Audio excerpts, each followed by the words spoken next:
Subject చూద్దాం. దీంట్లో first unit వచ్చేసరికి క్లౌడ్ సెక్యూరిటీ ఇంట్రడక్షన్. ఈ చాప్టర్ యొక్క నోట్స్ కింద డిస్క్రిప్షన్ డ్రైవ్ లింక్ ఉంటుంది. ఓకేనా. మన ఛానల్లో బీటెక్ ఆల్ సబ్జెక్ట్స్ ఉన్నాయి.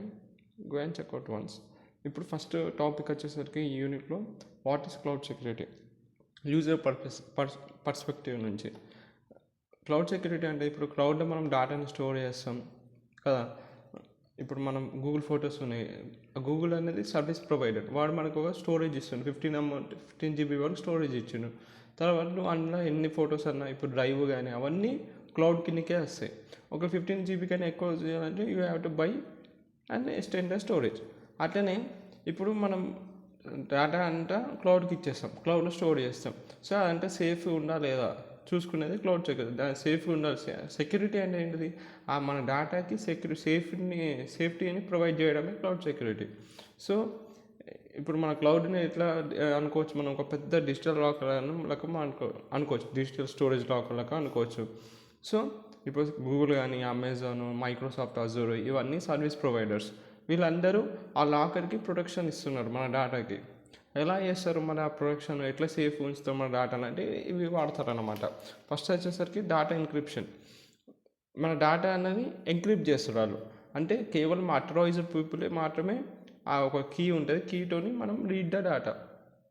నీ డేటాని ఎన్క్రిప్ట్ చేసి పెడతాడు. వేరే XYZ వచ్చి చూడలేరు ఆ డేటాని. కీస్ ఉంటాయి. మైక్రోసాఫ్ట్ అజూర్ చేసి ఉంటే అలా కీస్ ఇస్తారు. ఆ కీస్ వాడే నువ్వు ఆ డేటాని రీడ్ చేయగలుగుతావు. ఆ కీ ఎవరు ఉంటుందో వాడికి అథరైజ్డ్ యూజర్కి కీ ఇస్తారు అట్లా అనమాట. సో డేటా ఎన్క్రిప్ట్ చేసి పెడతారు. ఆ డీక్రిప్ట్ చేయాలంటే ఆ కీతోనే డీక్రిప్ట్ చేయగలుగుతాం. సో ఇలా డేటా ఎన్క్రిప్షన్ చేస్తారు. సో ఇప్పుడు ఒకవేళ మీరు వాట్సాప్ ఓపెన్ చేసి మీరు స్టార్టింగ్లో ఏమొస్తుంది, ఎండ్ టు ఎండ్ ఎన్క్రిప్టెడ్ అని వస్తుంది డేటా. సో ఇక్కడ నుంచి యూజర్కి అక్కడ యూజర్కి ఇద్దరికి ఆ డేటా అనేది ట్రాన్సిస్ట్ అవుతుంది, ఎన్క్రిప్ట్ అయ్యే ఉంటుంది అనమాట డేటా. ఇక్కడికి వెళ్ళినాక మళ్ళీ డీక్రిప్ట్ అవుతుంది. అట్లా మళ్ళీ బయట వచ్చి ఆ డేటాని చూడలేడు అట్లా అనమాట. సో మన ఇట్లా అడగచ్చు మన క్లౌడ్ ప్రొవైడర్కి, డేటా అనేది బోత్ సైడ్ ఎన్క్రిప్ట్ అయితే ఉందా, మళ్ళీ ఇంకా డేటా మూవ్ అయ్యేటప్పుడు కూడా ఎన్క్రిప్టెడ్ ఉందా, you should control the keys. ఇక్కడ ఇంకోటి యాక్సెస్ కంట్రోల్. యాక్సెస్ కంట్రోల్తో ఎవరికి ఎంత యాక్సెస్ ఇవ్వాలి అంటే decide who gets the access to your data. It's like giving specific people. ఇప్పుడు అటెండెన్స్ ఉంది, ఇప్పుడు మన స్టూడెంట్స్ అటెండెన్స్ ఉంది. అటెండెన్స్ యాక్సెస్ మన స్టూడెంట్స్కి ఇచ్చేసి ఏం చేస్తారు, 100% చేసుకుంటారు.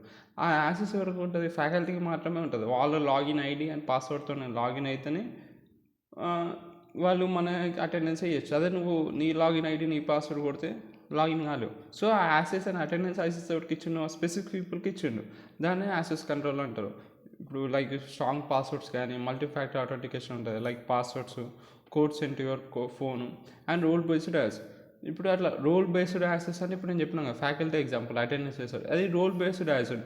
బేస్డ్ ఆన్ రోల్ వాడికి యాక్సెస్ ఇచ్చేయండు, వాళ్ళు మాత్రమే అటెండెన్స్ వేయచ్చు అట్లా అనమాట. ఆ యాక్సెస్ కంట్రోల్ అంటే ఎవరికి ఎంతవరకు పర్మిషన్స్ ఇస్తున్నాం ఆ డేటా పైన కంట్రోల్ చేయడానికి.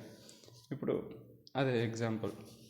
ఇంకా వలనరబిలిటీ మేనేజ్మెంట్ అంటే రెగ్యులర్గా ఏమైనా వీక్ స్పాట్స్ ఉంటే చెక్ చేసుకుంటూ ఉన్నామా, like holes in the NFNs and fix them and updates or patches. ఏమైనా సెక్యూరిటీ ప్యాచెస్ అనే అప్డేట్స్ ఉంటే ఎప్పుడప్పుడు చేసుకొని ఏమైనా లోపోల్స్ ఉంటే కవర్ చేయాలి. వాటిని వలనరబిలిటీస్ మేనేజ్మెంట్ అంటారు.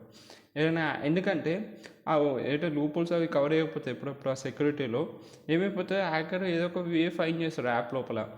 ఇక్కడ లూపోల్ ఉంది, ఇక్కడ సెక్యూరిటీ ప్యాచెస్ సరిగా లేవు, అప్డేట్గా లేవు అని అక్కడ పోయి ఆ లీకీ పైప్ అని ఉంటుంది, లీకీ పైప్ నుంచి ఆ డేటాను లేపేస్తారు. సో మనము ask about their process for scanning and fixing. మనం క్లౌడ్ ప్రొవైడ్ చేయవచ్చు, మీరు స్కానింగ్ అని ఎప్పుడప్పుడు అప్ టు డేట్ వలనరబిలిటీస్ని ఫిక్స్ చేస్తారా అని. ఇంకా ఇన్సిడెంట్ రెస్పాన్స్ అండ్ బ్యాకప్.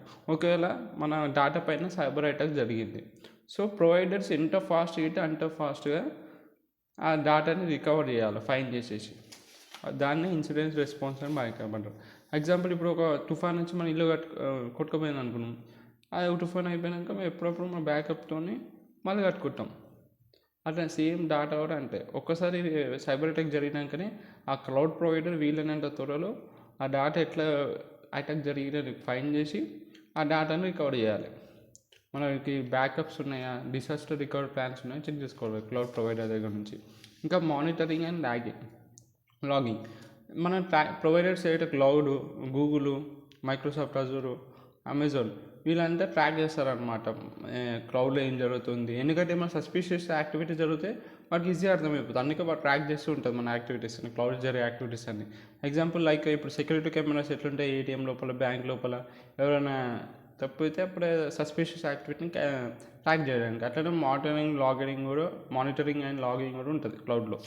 ఇంకా ట్రాన్స్పరెన్సీ ప్రొవైడర్స్ ఏం చేస్తారు, should open about the security practices and let you audit dep. So అవన్నీ మనకు చెప్తాడు, ఇంత ట్రాన్స్పరెంట్గా ఉంటున్నాం, మీ డేటా క్లీన్గా ఉంటుంది. ఎట్లయితే ఇప్పుడు రెస్టారెంట్ పోతే కిచెన్లో చెఫ్ చూపిస్తారు కదా, కిచెన్ ఇంత క్లీన్గా ఉంది, మేమేం హైజీనిక్గా ఉన్నామని చూపిస్తాం. సేమ్ అట్లనే ఇప్పుడు ఇక్కడ కూడా మీ డేటా అనేది సేఫ్గా ఉన్నది, ట్రాన్స్పరెంట్గా ఉన్నదని చూపించడం. ఇప్పుడు మన టర్మ్స్ అండ్ కండిషన్స్ సర్వీసెస్ అన్నీ చూసుకొని మనం ఆ క్లౌడ్ సర్వీస్ని యూజ్ చేస్తాం. దాన్ని ట్రాన్స్పరెన్సీ అంటారు.